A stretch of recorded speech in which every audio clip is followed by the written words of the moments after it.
Hello mga kananay! Eto nga at nag-crave ako sa pork marinated in soy sauce, ground pepper, and calamansi ni Miss Grace Tan Felix.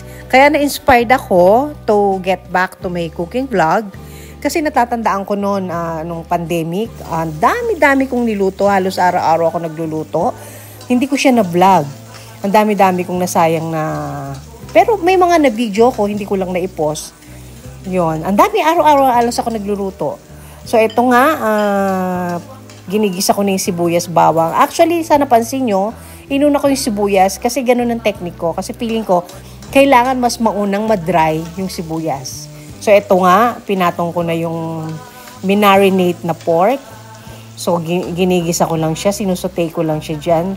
Then, pinatong ko na yung pinagbabaran ng kalamansi. Ng pork, I mean. So, ayan, sunod-sunod lang yan.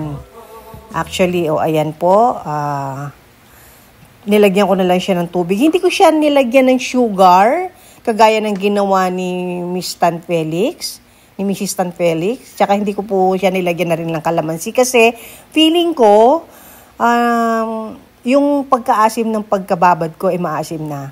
Tapos nilagyan ko po siya ng maraming paminta kasi po mahilig ako sa paminta. Pero optional naman po yan kung anong gusto nyo. Kung mahilig kayo sa paminta, okay lang. Tapos saka ko na po, ayan, pinatong ko na po yung sibuyas. Then, hinihintay ko na lang po siyang madry.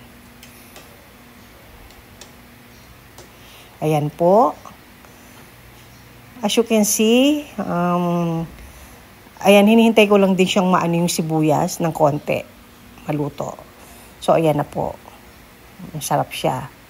So, ayan na po. Ito na po yung aking final product. Ayan. Salamat!